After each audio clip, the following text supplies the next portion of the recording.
Thank you guys for tuning in to the next episode of the Primetime Media Podcast. I am your host, D'Angelo Lopez. Right in front of me, I have Isaiah Burgess. What's going on? And to my left, I got Will Hunter. Hi. And today, we're here. We're without Austin. If you can see, we're going to have the visuals up for you guys without Austin right now. Pendleton. Exactly. We wish him good luck on his shift tonight. Hardworking man. We have a nice jam-packed show. We're going to talk about the conference finals, Spurs, OKC, Knicks, Cavs, all that. We're going to have some NFL topics at the end as well, so stay tuned. How's everybody feeling right now? Everybody good? Very great. good, Yeah. Hold on. We're Real quick. recovering from like a sinus infection, but we're straight. Talk about your shit. I'm going to go plug in the computer because I forgot to, but just entertain the crowd for 2 seconds, all right? Hold on. For all my music fans, Mosh Flu ain't a joke. Rolling Loud got me turned. And I was out for a few days, but we back at it now. You went to Rolling Loud? Hell yeah. Oh, that's tough. He did go Rolling Loud. He went with Cy, Jared, Demore. I don't think you know who that is. Yeah, y'all got just ass beat, bro. Middle of the mosh pit, just being thrown around. Who'd you see?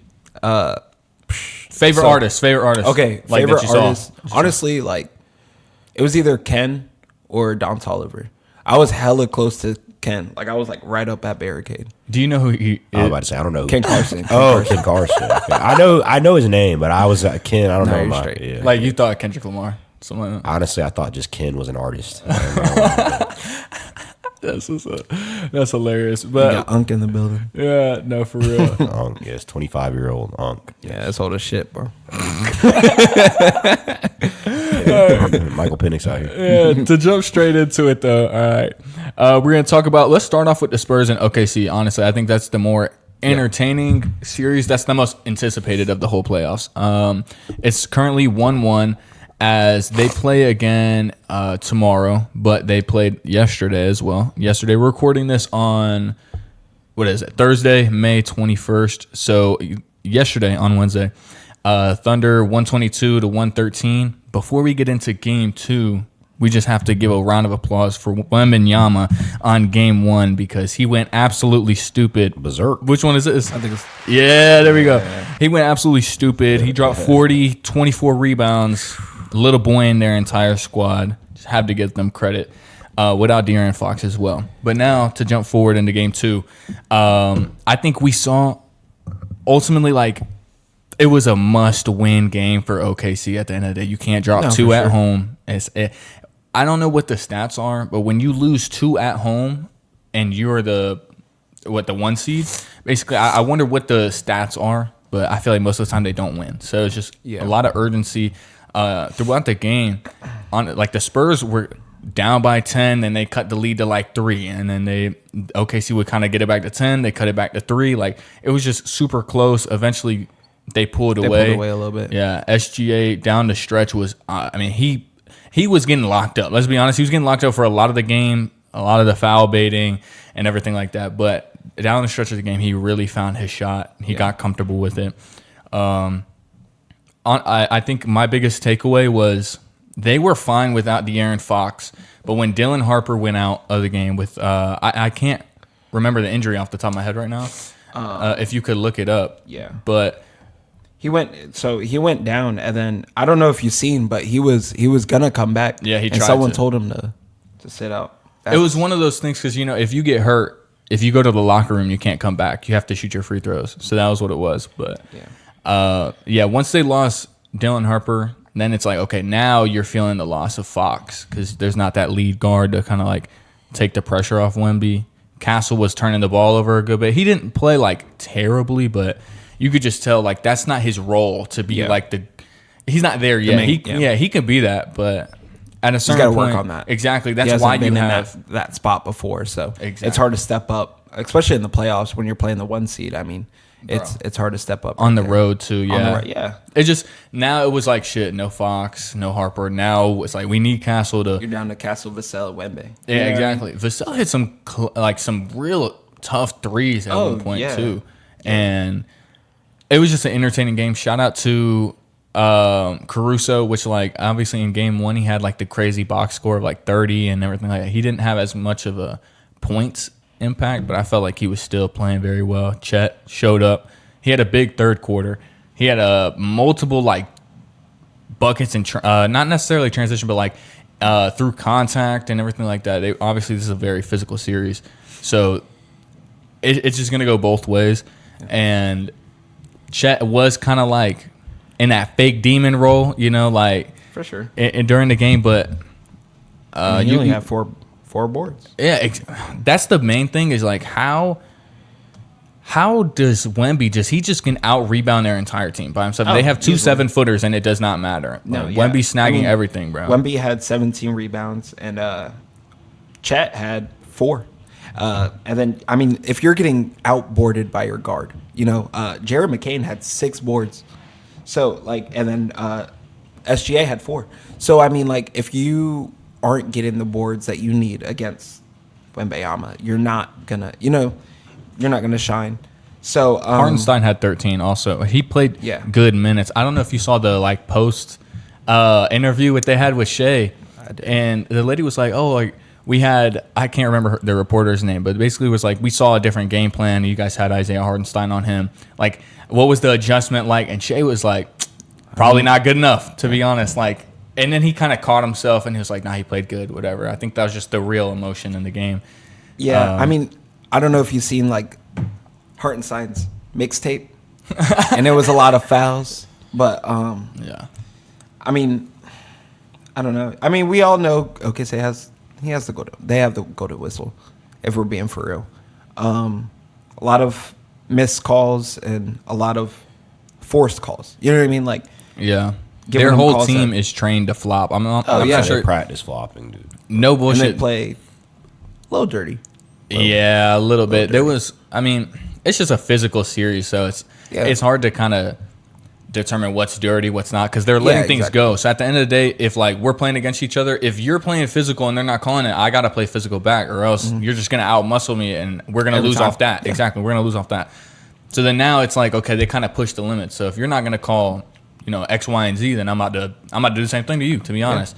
It puts the refs kind of in a rough spot. Yeah, because they want to let the series be physical because these are two physical-ass teams. It's the playoffs, but at the end of the day, some of these calls that they are, I don't even say missing, but just not calling, it is blatant, holding arms. Yeah, they're bad. It's both sides, though, to be honest. Doing pull-ups on Wemby's arms. Literally pulling his shit down, I don't know. Give me your thoughts on it, Will. Give me your thoughts on just overall. Who do you think is going to win? Halfway through the game,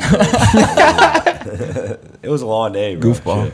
Yeah. It was a good game, even though I didn't get to see any of the overtime. I watched the highlights. I think it's ridiculous that you got a dude who's 7'4", 7'5", shooting from the logo. That don't even make sense to me. Doing fucking backwards dunks and shit like that, in the same game. Yeah. And I think he also had a point to prove. He wanted an MVP, obviously. He was top 3 in voting for that.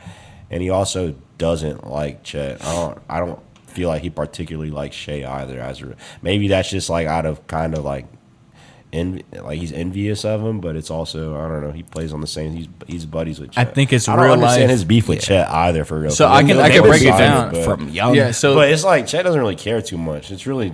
I think it's just a really competitiveness windy, that they don't like each other. I'm sure as people they probably talked or whatever like that, but it's back when Chet was on Team USA, in high school, and Wemby was obviously playing overseas. France, Wemby lost the MVP to Chet, and it's a very emotional moment. Wemby's one of the few real competitors at his age. A lot of these people trying the nonchalant, they don't really care, whatever. They gave Shea that MVP right in front of Wemby, and he looked pissed. He looked like that was that was mine. He literally talked about it in an interview following.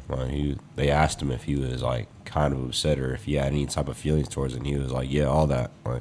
Yeah, he's a real competitor. As he should. I respect the shit out of it. He's so young, and he's I'm not going for none of that. This is what me and Austin were talking about when I was over there earlier. He's got plenty of time. He'll win plenty of MVPs in his career, barring injury. Even with injury, bro, he's going to be fine. The first unanimous defensive player of the year this year. Yeah. So it just would have been crazy if he would have did that and got the MVP at the same time.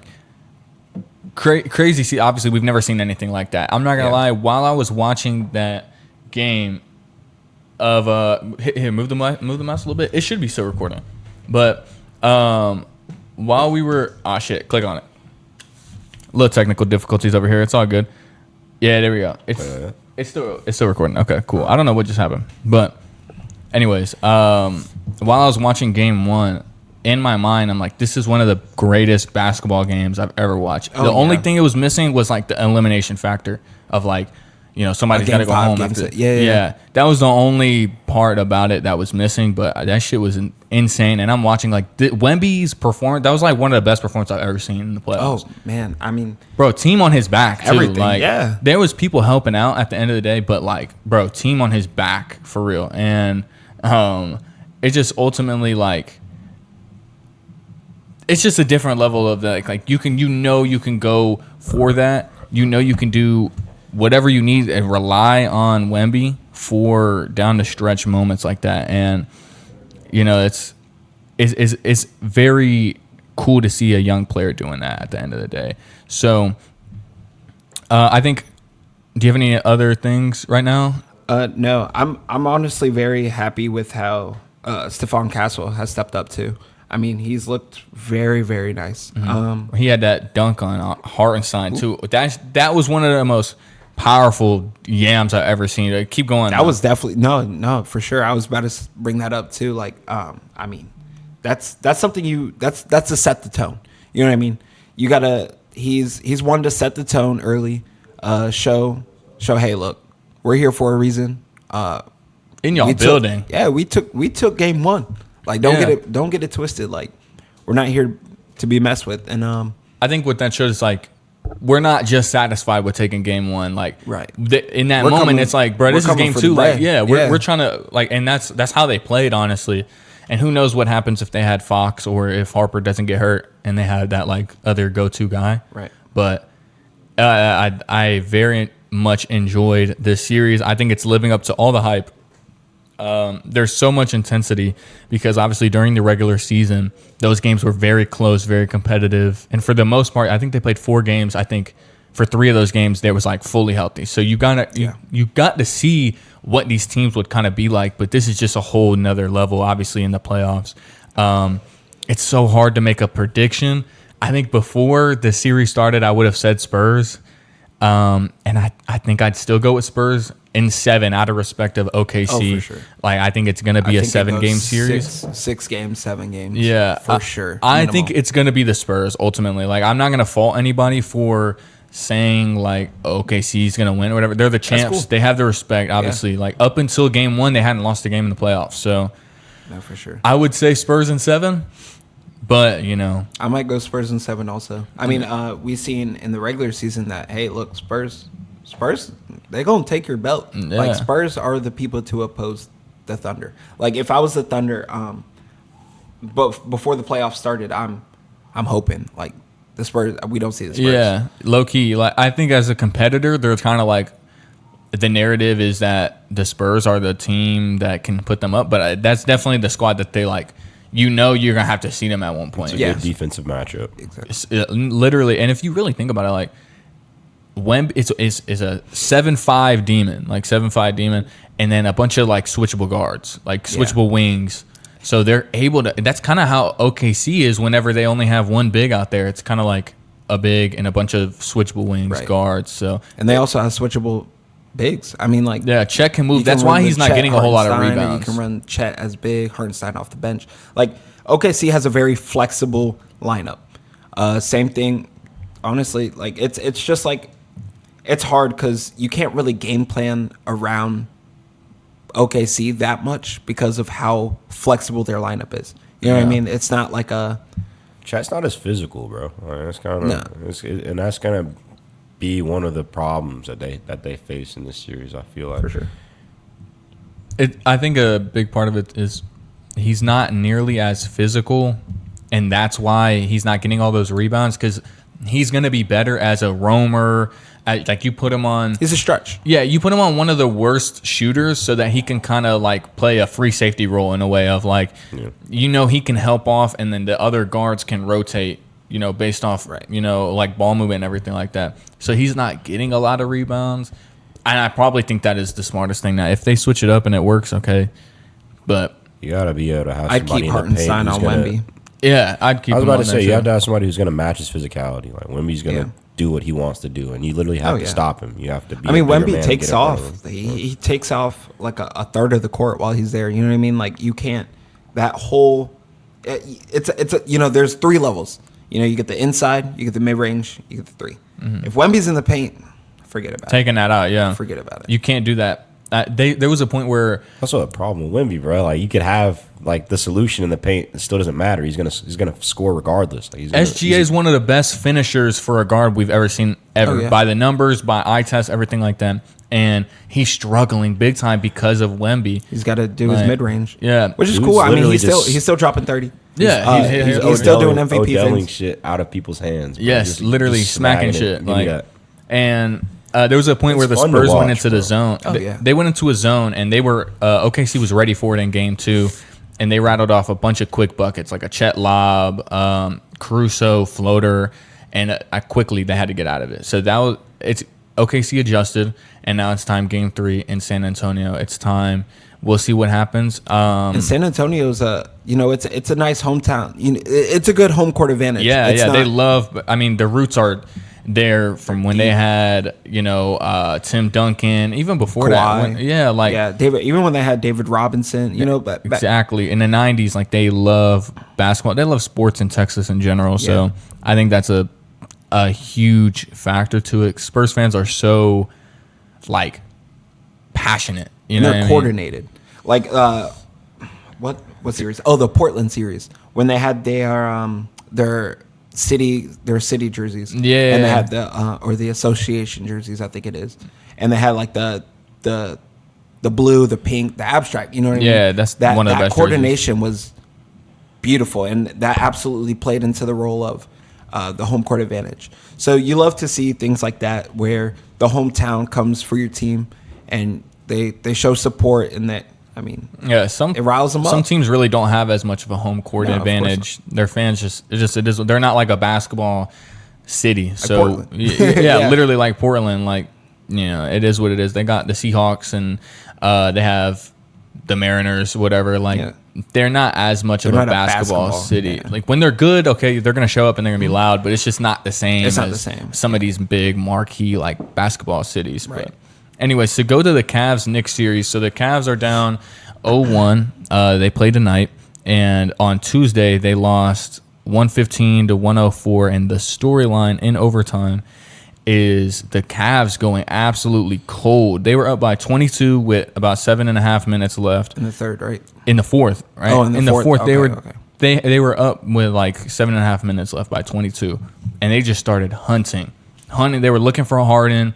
Because they kind of run a switch everything role because they have their bigs that can make up for things like that. It was prior to that, Donovan Mitchell, he was hooping, and down the stretch, it just felt like he wasn't touching the ball as much as he should have been. I didn't really understand it why they weren't making it a precedent to get him the ball. And that kind of led to them not doing much in the fourth quarter, and they really didn't do anything in overtime either. That was a huge thing. Is from when they were from the 7.5 minute mark, I believe they got outscored 40 something, maybe 43 to 11. So from when they were up by 22 to the end of the game and end of overtime, they only scored 11. That's not how you're gonna win. They had an opportunity to punch them in the mouth in game 1 the same way the Spurs did, and they blew it. Ultimately, I still think this is going to be a good series, but that's just a huge win. I think it takes so much momentum from that. Yeah. Well, also it's in the Garden, so when you have a 22-point lead away, you got to grasp that. You know what I mean? You got to grab that. You got to hold on to that. And I get it. It's hard in the Garden. That's it's one of those teams that they show up. Yeah, the Knicks Garden will always show up. Their fans were going crazy. You could tell they cut it to 13. They had alumni on the court. They had Knicks. Patrick Ewing. They had Walt Frazier's literally always there. Always. But I forgot who it was. But they had 2 people chirping loud, to the point where one of them had their foot in bounds, in play, it gets wild. It does. But it's cool. Like, No, keep talking. Go ahead. You got it. I'm really excited for this series. I wish Donovan Mitchell was more involved late into the game. But yeah, it was cool. Harden has the green light always. He's gotta break that like playoff Harden. You know what I mean? Like everyone, says Harden won't show up in the playoffs, and for his whole career, I've been looking forward to seeing him break that threshold and try to, get to the big game. So I'm just waiting for that to happen. Yeah, I want to see it too. I love Harden. I think it's kind of unfair that people will like criticize his career based off this. No, absolutely. When it's been like this his whole career. Yeah. So like, I don't know. You kill his, like, you try and diminish what he has done in his career, but this has been him the whole time. He's never really been a great playoff performer. He has his moments. He's very up and down, but it's never been A consistent. He's never been a killer like down the stretch. He's never been that. So, I mean, they traded for him to be their reliever, like their secondary guy. So when Donovan has to go to the bench, he can hold it down and be like a co-star, because Mobley, I mean, he has his moments too, but he's also inconsistent on offense. He's got so much responsibility on the defense. Yeah, exactly. So to have him come off offensively is it's kind of hard to have that. I think it's gonna his mold. It might take him another year or two. But it was always known when they drafted Mobley, it was gonna take a couple years for his offense to kind of catch up with his defense. Which is fine. You just gotta. He's not a black hole on offense. Yeah, no, not at all. Like he can definitely get you a bucket. Yeah, they're just missing that's what they got Harden for. It's like a secondary go-to guy, ball handler. But Harden just down the stretch, terrible decision making. Like, I think he also just wants to be the man, like to prove everybody wrong, and that's probably why Mitchell wasn't getting the ball as much. But they were trapping him as soon as they went. Like, I think they were killing his confidence at the end of the game. Like, they're going at him. Brunson was frying him. Like frying him OD. Like, and now I think I've seen Brunson has more 30-point games in the playoffs than 99.7% of the league. No, Brunson is like that. Brunson is a real dog. I know like a lot of people don't like him because of foul baiting or whatever. Same thing but, with SGA. Yeah, but in my opinion, like, I don't know. I just feel like he's in that mode, like when he's like, all right, fuck a foul baiting, like I'm just gonna go hoop. Like he won Clutch Player of the Year last year for a reason. Exactly. You know what I mean? Like he is a dog. He's a killer. Like he's been that since when he was at Villanova. So, and I like this Knicks team a lot. Like, I know everyone doesn't really like the Knicks. I can get down with the Knicks, but I mean that's a squad. Yeah, Any team would be very, very happy to have that squad right there. OG's just got to get healthy. That's a big thing. OG was kind of nursing that. He didn't even look the same in that game. So it's tough to. And he's been a big contributor. Exactly. For them these playoffs. So, but no, I mean that squad's nice. Mitchell Robinson, OG, you get Hart. It's nice. Brunson. Yeah, they did a good job of building. They really built their team to stop the Celtics. If you think about it, they got all those wings and everything like that. Got Cat, and now that the Celtics, they've kind of been injured with the Tatum and everything like that, and now they just have a good squad. Now it's like they have actually like a good squad. Cat is playing probably his best overall basketball. Like maybe not from a points standpoint, but like he's playing maybe the best defense of his whole career. He's able to pass. He's breaking out of the strictly offensive mold. Exactly. And I like it. I like to see it. I've always been a Cat fan. Like I was always a Cat fan, and I remember getting clowned for it for a long time because he's soft. He's this. He's that. He's not good at X, Y, and Z. But I don't know. I actually really, really like what he's doing, and you have to give him a whole lot of credit for that. For sure. Anything else? I did think the Knicks would win this series. I would probably go 7. No, or I'll probably go 6. I would like it to go 7 though. Yeah, Knicks in 6 or 7. That's we will see. I think that just game 1, it's hard for teams to like recover from that. Like you had an opportunity Think about it. Everybody's plan when they have to play 2 games on the road is to just steal one. You had a more than perfect opportunity for that, and you blew it. Now the Knicks can game plan for what you did well, and they learn from it. They learn from it. I mean, especially because they proved that they can stop it. You know what I mean? Like they had an in-game game plan where it's like, hey, look, we're gonna go at you. We're gonna go at your best player. We're gonna show how we can take this game. So I mean, again, it is at the Garden. So it's at home. They got a game at home. That's cool. Mm-hmm. But a 22-point lead is demoralizing. Yeah, They're professional athletes. Like there's a mental aspect that you learn to like become tough with as you progress through the sport, but it's still demoralizing, bro. Agreed. Yeah, we will. I think honestly, it's going to be a big mental, like how they come out in game 2, which is tonight, is going to show a lot about what kind of team they are, because they have had bad slumps like versus the Raptors and everything like that, and versus Detroit. But this is different because this is the conference finals. You're one series away from being there, from being able to see the trophy. So, what kind of team are you? How well is Kenny Atkinson going to coach these guys to get their mind? Like, obviously, that they say this in every sport. Like, once the game is over with, you can enjoy it, but the next day it's like, we got to get better. So how well is he going to prepare them for that?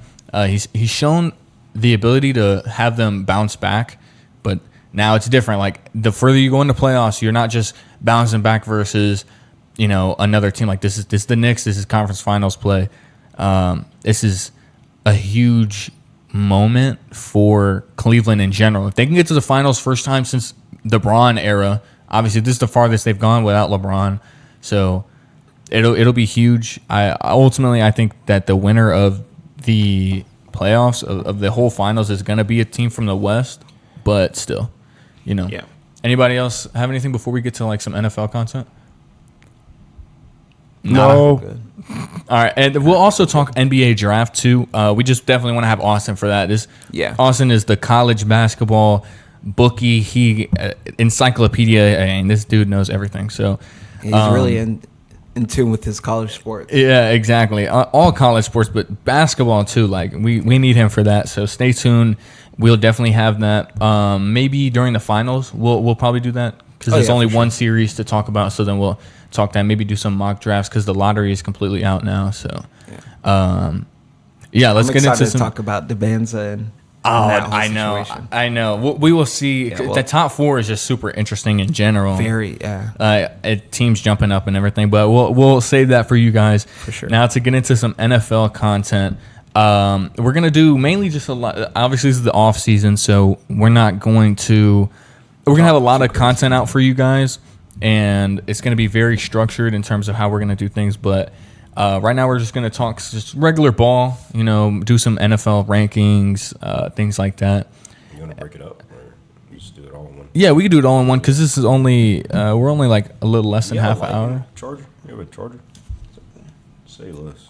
Is that what kind of charger is it? Cause you have the new one. That's I have the Type C. Oh, no. Yeah, let's see. God damn. Poor soul. This dude's phone is always dead. I might have it in the car or something. You don't have an old one? I might. Here, we can pause it. All right. Thank you, guys.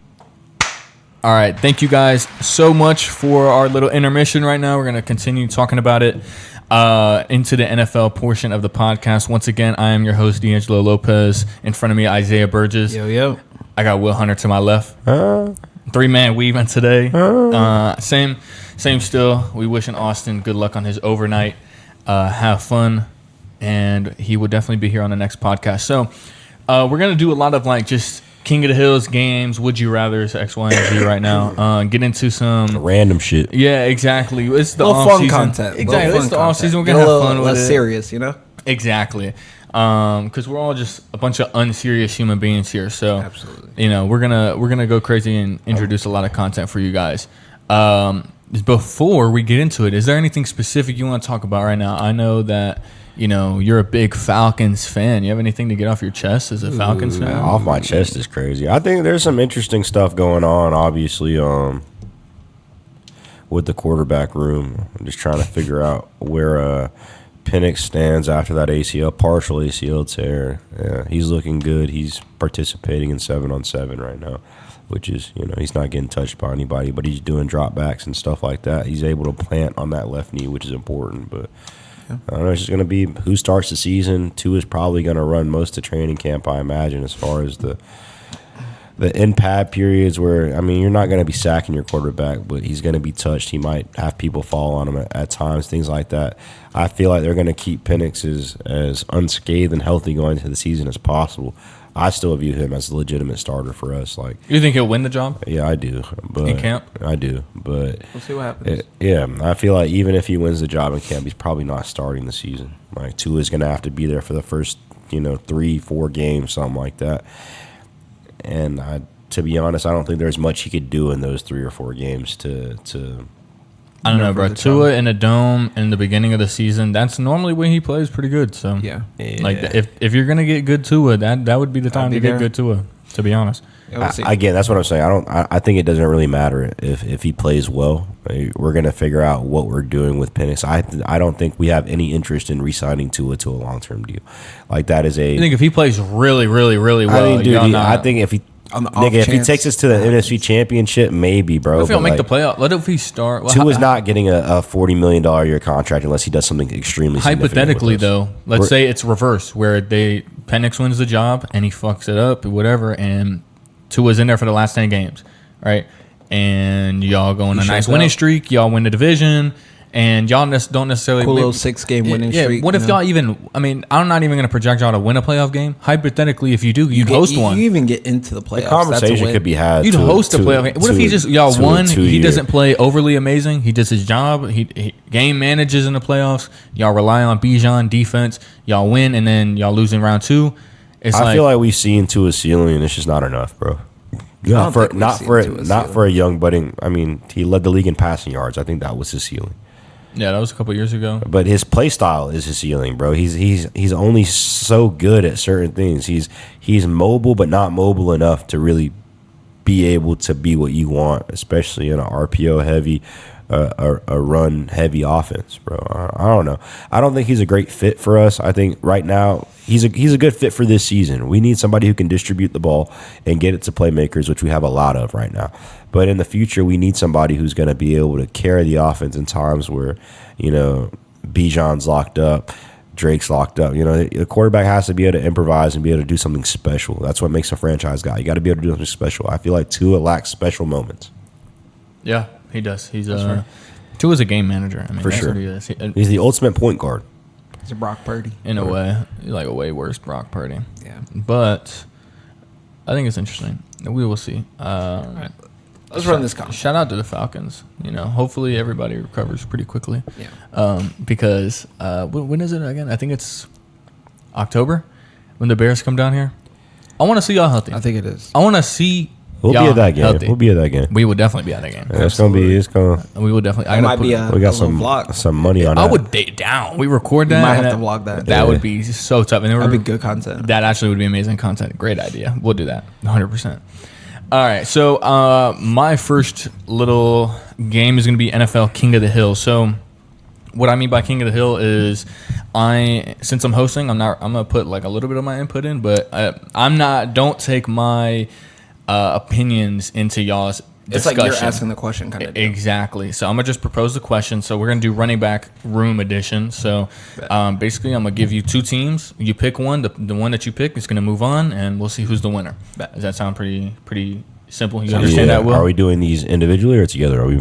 No. Y'all do it together. It's like me and you discuss it. We choose. Is somebody going to lead, or y'all going to come to a consensus? I think we can come to the consensus. Or like I'll let... he wants to draw the boat.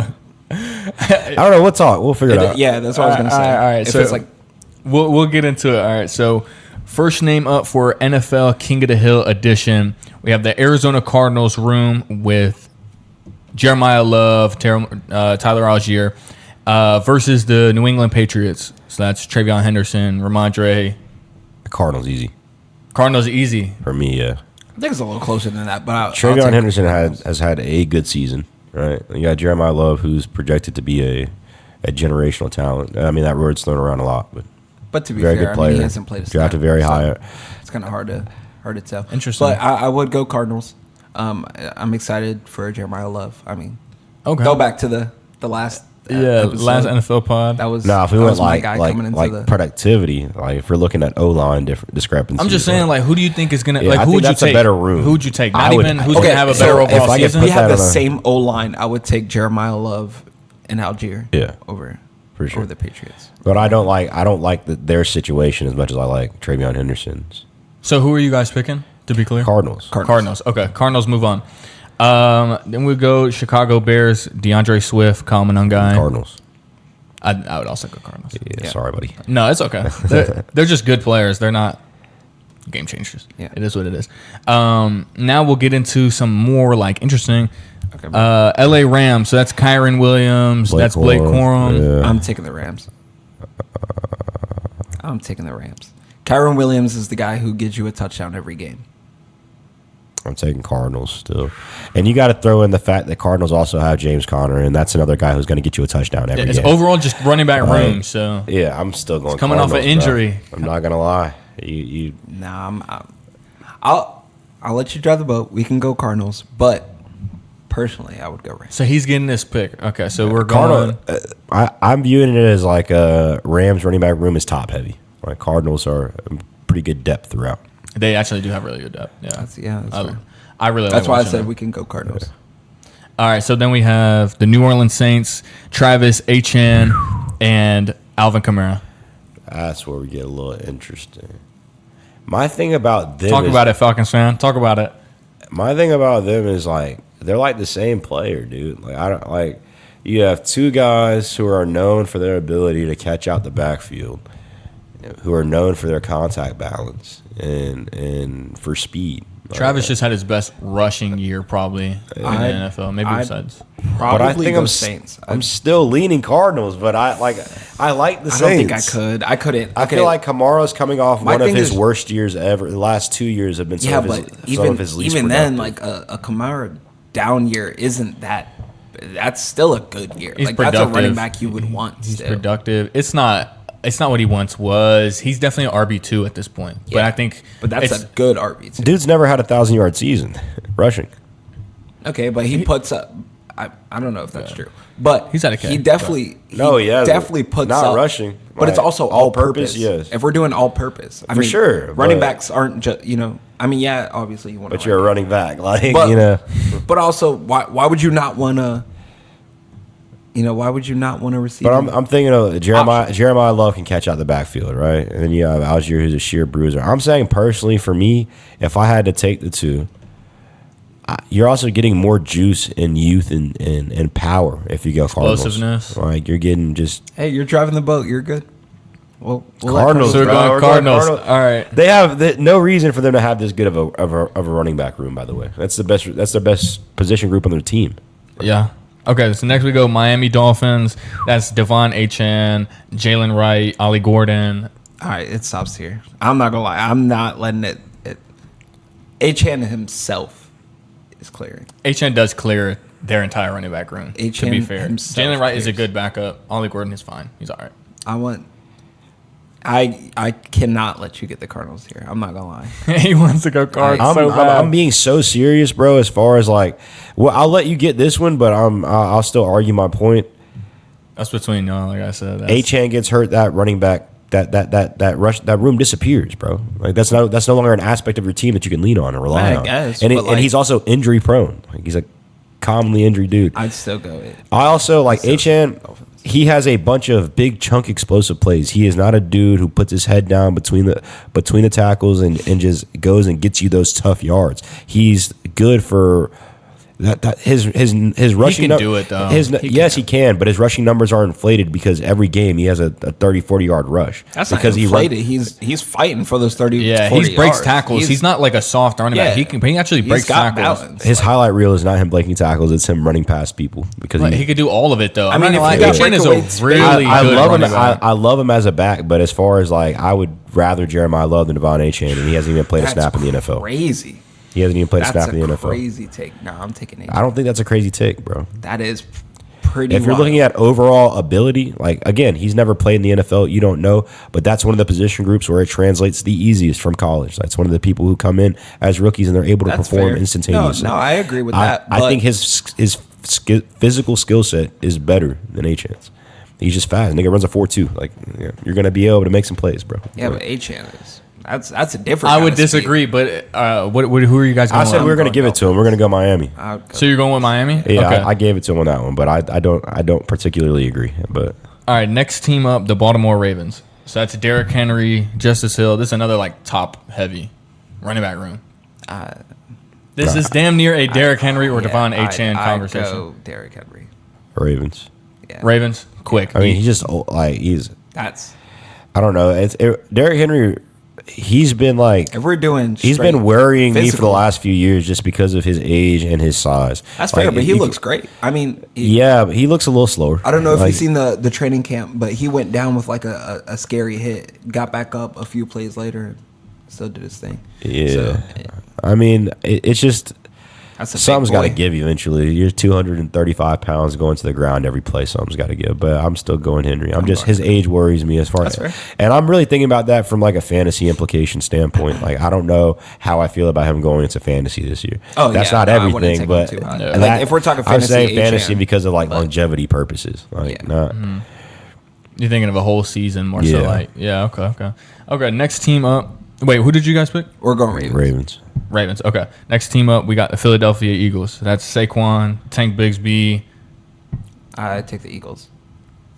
Yeah. Yeah. Eagles. Eagles move on. Yeah. Okay, that's cool. That's what's up. All right, now we'll go into some heavy hitters.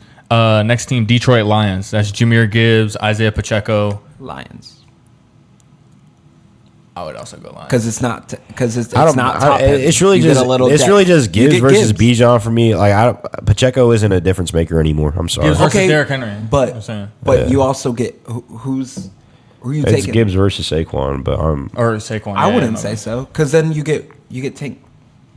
You get Grigsby. Tank So then- Bigsby's actually like a good Well, backup. He's a good. yeah. RB2. I mean, so then it's, I'm going Eagles still. I just don't Yeah. feel like I love Gibbs. I love Gibbs, but Lions. He does not love Gibbs, bro, but that's okay. I damn near like Saquon more than Bijan, bro. Like I think Saquon is like such an. I mean, he's not underrated, but he's such an underrated player, bro. Like, dude's a physical freak. So you're going Eagles. Yeah, he's an alien. Okay. Next team up, the Buffalo Bills. That's James Cook, Eagles. Ray Davis. Eagles. No question. No question about it. All right. Now we go up. So Eagles versus the Atlanta Falcons with Bijan Robinson and Brian Robinson. Falcons. Falcons. Sorry. Bijan's the best running back in the league. Brian Robinson's a very, very suitable backup. He showed that last year with the 49ers and backing up Christian McCaffrey. Very productive. Nice. So overall, the winner is the Atlanta Falcons. Yeah. Cool. I mean, if they still had Algier, that's the best running back room in the league. But Nice. That's good content. That's Good valid. talk. We're talking about That's different valid. teams. Like I actually like that. So overall, I would. Yeah. Let's see what you had to say. I don't know. Overall, I mean, who would I? I just love Jahmyr Gibbs as a Bears fan. That's fair. I love Jahmyr Gibbs. I That don't shit even is think we insane. brought up Like Gibbs he's because literally. we said Eagles. And then, We said Detroit. Oh, do we? Because then y'all yeah, talking we're about. talking yeah, about I'm Pacheco tripping, and I'm not being tripping, it. yeah. But we chose Saquon over Jahmyr Gibbs. Nah, I think I would have probably had. Gibbs over Gibbs and Saquon. Pacheco? And you would add Gibbs. I would. Gibbs Bijan final. Yeah, rather have Gibbs and I would have probably picked I would have Gibbs. chose. Whoa, yeah, that's kind of. I don't know That's a about hot take, bro. I don't know. I love Gibbs. That's I- fine though. You Honestly, just- you those just are 1 watch 2 him play though. more. I think. Those are 1 and 2. So Well, I guess that is a thing too. But I 1A, like watching 1B, both. Think about it. Like, Yeah. I watch. So we live in Atlanta, basically. Like we're like just outside Atlanta. I see the Falcons on the TV all the time. I gotta. it's a 30-minute I mean, drive. allegedly, I illegally stream these Bears games, so I damn near see the Falcons. Like, I damn near watch all y'all games. I have to see. Nobody Gibbs. has footwork like Bijan. I have to see Gibbs twice a year versus the Bears specifically, and then I also just versus the I other like NFC Gibbs North a teams, lot, bro. Honestly, if I'm building my team, I'm probably picking Gibbs. Gibbs does But- some I'm of the most sorry, I'm picking insane. Bijan. Shit. They both are literally pass, amazing. Like, pass pro, route running. that's the difference. footwork. That is. Gibbs is not an amazing Vision, pass pro running back. like Bijan is everything. He does everything like well. Like he doesn't have a flaw to his game. if you had to pick a flaw in Gibbs' game, it's just his pass protection. If you had to But pick a literally, flaw on like, Bijan's, it's speed, like it's top end speed. yo, Gibbs' first step, he's gone. He's like he's crazy. it's, But it's insane. Bijan's His first excel is step, better. bro. That's the thing. Bijan's acceleration, like that first 5 yards, there's nobody faster than him. Like he's faster than Gibbs in that first 5 yards. After that, Gibbs. Just I don't know. That's I the don't know first about step, that. bro. I think Bro. it's. I think he's more of like a bowling ball. So like he's gonna be fast when he gets the ball, but and then he's gonna get faster, obviously, and he's gonna be able to like be. He can like run people over. And he's also very shifty. But like Gibbs, it's damn near like. He gets the ball. He plants his foot down. If there is a hole, bro, he's hitting it It's immediately. gone. Like Yeah. it's his windows. If you think about it, like Detroit, they had such a good O line for so long, and then they had injuries, retirements, everything like that. But he does not need great holes. To be honest, like he can get skinny. Pause. Pause. He can get skinny. Like he's a Hey, shout out Dalton, by the He's way. a I'm pretty sure freak, he went to bro. Dalton High School, right? Gibbs. Gibbs. I know he went to Georgia Tech. I don't know where he's he went from. he went to high school in Dalton. Yeah. That would be something that Austin knows. That is Austin could awesome. tell you where he played in middle school. Yeah, literally. But no, I feel like as far as you're right, that first cut, that's where Gibbs specializes. Is just like And then top making end one or two cuts and getting out of there. Bijan puts fear in defenses because he literally plays basketball, bro. Like he'll literally just square you up right there. Like you're not even moving for real. Like, he'll juke you out fucking 2 feet. Like you can't really do shit with dude like that. Like, Yeah. he's juking out. He literally making 7 dudes fall in one highlight reel for a fucking 15-yard gain. Like it's embarrassing. That nigga gets people cut, bro. He makes people lose jobs. All right. You're right in the boat. Oh, all right. So I was gonna 1 second. Hold on. empowering. Yeah. So now we get into it. Where did you guys? What exactly did you want to get into? Because I feel like the power rankings. I actually would want to like wait a little time and like get my Yeah, 32 I through it agree. versus like off the dome. And then now I feel like I got to switch it up. Okay. If that makes sense. So next time we talk about NFL content, we're gonna get into our list of NFL power rankings. We're gonna start 32, probably go to 21, then go from 20 to 11, and then go to top 10. We could do. Keep I like that. 3, cut 2. Cut. All right. However, what were you about to do right now? So I was going going to to do a blind ranking. So we could do like a blind ranking. Okay, cool. Go ahead, lead it off. Give a little intro for the short term Okay. content. So right now we're going to be blind ranking wide receiver duos coming into the season. Let's do it. All right. All right. So first up, we have CeeDee Lamb and George Pickens. This is It's a blind ranking out of how many? 5. Bro, I'm not gonna lie. This is like 2. Yeah. Okay. 2? Yeah. I was about to say we got to leave 1 open, but this shit isn't. So this could be 1. I'm There's not really gonna lie. only one other that I can think of that I like more. There is only 1. Okay. I don't know if he's gonna give it to us. Next team up, Puka Nacua and Devontae Adams. One. That's what I was thinking. I love Jamar and T, but Puka and Devontae Adams is. Argue. We can argue. argue it. Bro. We can argue Shit, dude. I'm not gonna lie. They really should have put George Pickens in at 3. Or No. I think. Damn. I didn't know we were about to get heavy hitters. Fuck. Okay. We're talking about 2 All-Pros, bro. Like, I know. They're on the. It's Tay is just a little older. He's a touchdown machine, though, bro. And then Puka can literally do everything. They got like 12. This can be 1, I just what I said. It's 1. but I feel like we didn't have to can't think about it. we That's can't 1. put 1 up yet. We can't. All right, because the only other people that are coming is Jamar and T. And I'm cool with having them at 3. It sucks. It's not, I'm not. Bro, fuck it. Let's we do already it. made the Let's list. do it. Like, I'll let you do it can't be I know, perfect. I know. Go ahead. It can't be perfect. So we already made the list. We'll put them at 1. I won. Okay. All right. Next duo up, we have Jordan Addison and Jay Jettis. Fuck. This is okay. With all due respect, I love Jettis. That's like one of my favorite receivers in the NFL. I love gotta go Addison 4. too. We This gotta is go 4. 4. Yeah, I was gonna say this is 4. We gotta No save. We disrespect. gotta save 3. We gotta. So we have 3 and 5 left. This is no disrespect. I love, but it's just Next duo up, we have Amon St. Brown. Amon Ra St. 5. no. Jamison Williams. This is 3. This is 3. Bro, if he gives us Jamar and T and we put them at 5, that's retarded. All right, put it at 3. No, put it at this 3. is no, they're too no, good. Give it 3. They're too good. Give it 3. Because Whatever. The All way right, the way I'm 3. looking at it is Amon and Jettas, they basically cancel each other out. Even though I would take Jettas, but JMO is way better than Jordan Addison. Like he's not just a deep threat anymore. Like that's how he was when he first came into the NFL. He is actually a I wouldn't fine say player. way better. Jordan Addison's a very good receiver. I love Jordan Addison. I've been watching Jordan Addison when he was at Pitt, when he won the Biletnikoff. I love Jordan Addison. If he was 2 inches taller, he'd be an X receiver, bro. Okay. So what are we doing? We'll just do you a real. said 3, bro. What's our 5? At 3. What's our 5? So at 1, you guys have Puka and Devontae Adams. At 2, you had. Who'd you guys have at 2? That was the you guys. first Oh, one. you guys had CD and George Pickens. At 3, you guys just ran Amon-Ra St. Brown and Jamison Williams. At 4, you got Jay Jettis. You got Jordan Addison. All right. At 5, Your Jamar Chase and T. Higgins. you have JSN and Cooper Kupp. Yo, I'm fine with that. I'm so fine with that. I'd say that's no disrespect. I'd say that's no that's disrespect a to good JSN. ass I'm fine with that. I think that's a good ranking right there. What do you think? Yeah, that's fine. What would you change? Okay, okay. To be honest, so bro, out of that, what would your actual ranking be? Puka and Devontae. Okay. At 1? Yes. You'd give Puka and Devontae at 1 over Again, those 5? two all pros, bro. Like it's just But it.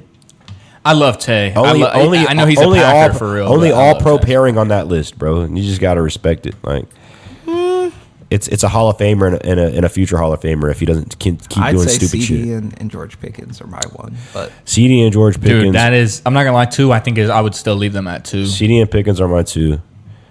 3, I'm not gonna lie.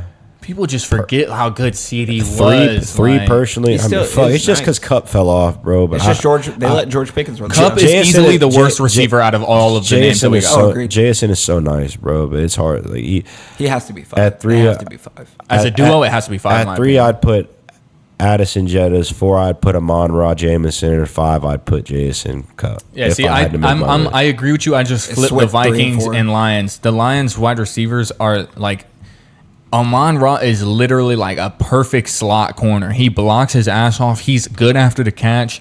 He's not an X receiver, but like he's an amazing like he can run every route. He's one of the best. He's top 2, top 3 route runners. I'd take Jettis over Amon-Ra. And I would too, and personally, I'd take Addison over Jameson. And That's where I disagree. And I love Okay. Jameson Williams. J-Mo deadass can score on any play. Oh yeah, Jim Like, is nice. because he's not just fast. He's strong as shit. Like, He's also good yards after catch. Like bro, he's not insane. He's not just yeah, insane. Like head on the goalpost, any play. Yeah. Like that's why I just. okay. I'm gonna do one more. Yeah, we could 'Cause do one more, and then I like it Addison might be a for the little reason too you- long, so we could do one more. I like Addison for the reason you like Amon-Ra. They're similar players. Right. Yeah, probably gotta go after. They're both this route anyways. technicians. Yeah. Okay, so what we're gonna do is current wide receiver duos with a all-time quarterback Okay. in each position. Can we choose the quarterback, or you No. you choose? He's gonna do it. Okay, so It's another blind ranking, okay. but So it's do an intro actually for it's the. not even gonna be a blind ranking. It's gonna be like a cut. Yeah, So like a cut- king of the hill, a basically. cut 2, cut 3, or keep 2, cut 3, Keep 2, cut 3. Okay. Keep 3, cut 2. What the fuck? keep 2, No. cut 3. Why? Because it That's makes us make a harder, decision. bro. That's the Exactly. point. That's the not point. even how it's normally formatted. That's fine though. All right. No, I think that's how. It's We're usually good. keep 3, cut 2, but it's whatever. I don't think so. I think you keep less than you cut. You cut less than you keep. Nah. All right, bro. Okay, all right. Jesus. So today we're gonna be doing a keep 2, cut 3 current wide receiver duos with a all-time quarterback. Let's do it. All right, first team up, we've got Jamar Chase and T. Higgins with Andy Dalton at quarterback. I think we cut the first one. Andy yeah. Dalton. I think we cut the first one. The receivers are insane though, bro. I don't know. I think we cut it. We cut. Yeah. All right. Okay, next team up, next trio up, we have CeeDee Lamb and George Pickens with Tony Romo. I'm not gonna lie. I think I'd cut this too. I don't know. I'm not a fan of Romo. Cut. It's just because we have 2, bro. Yeah. Romo was fine though, especially with that receiving core. Next team up, we have JSN and Cooper Kupp with Russell Wilson. Keep. I'd keep that too. Just off the quarterback. That's literally all it is. Russ, Just off the yeah. cornerback. Like. So this is going to get a little messy right here. So we have one more of each now, basically. Yeah, one more of each.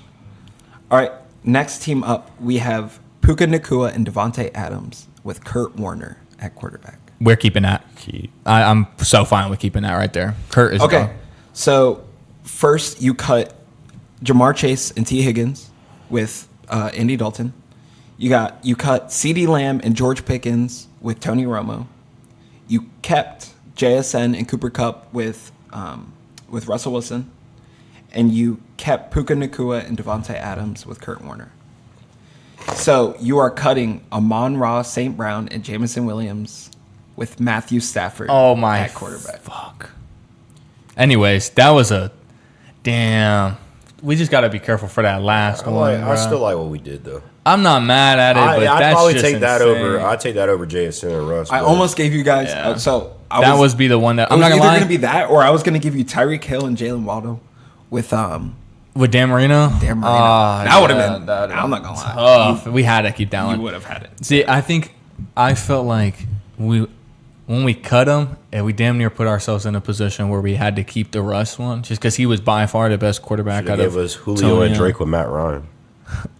Julio and Drake with Matt Ryan. I think we could do that too. They just bully niggas, bro. Yeah, literally just be bully ball. 2'6'3". How tall was Julio? 6'4". Drake like 6'4.5". That shit cheating, bro. That shit is cheating. Before we go, we got like a little bit more time left. Does anybody have anything we want to say? We can do head coach hot seats. We can each give one. Not gonna lie, I don't think we'll have enough time for it. Like I was explaining it with everything like that. Let's just end that shit. Yeah. We'll hit that on the. So we're gonna have a lot of NFL content for you guys. We're gonna get a whole NFL pod next time as well. So we'll do an NBA, talk about the lottery, and then we'll have another pod where we talk about just a whole bunch of NFL content for you guys. So we definitely appreciate you guys for tuning in. Do you guys have anything to shout out real quick before we go? Or shout out to Falcons, man. Rise up. Shout out to the Bears. Zay, have you picked a team yet? No, I haven't. You got to pick a team before training camp. Pick a team before training. Yeah. Pick a team is crazy. He doesn't have a team. He deadass only likes the Yankees. That's like his only affiliation. The Yankees. Shout out Just Yankees. be a Falcons fan, you know. So shout out Cam Schlitter. Go to games. He didn't have the Don't be a Falcons outing. fan. Be a Falcons fan, bro. Hop on a bandwagon while it's early. Bandwagon. I don't know if anyone's bandwagoning that. Oh my God. Well, thank you guys for tuning in to this episode of the Pick a Side at a Primetime Media Podcast. Thank you guys so much for tuning in. Y'all have a great one.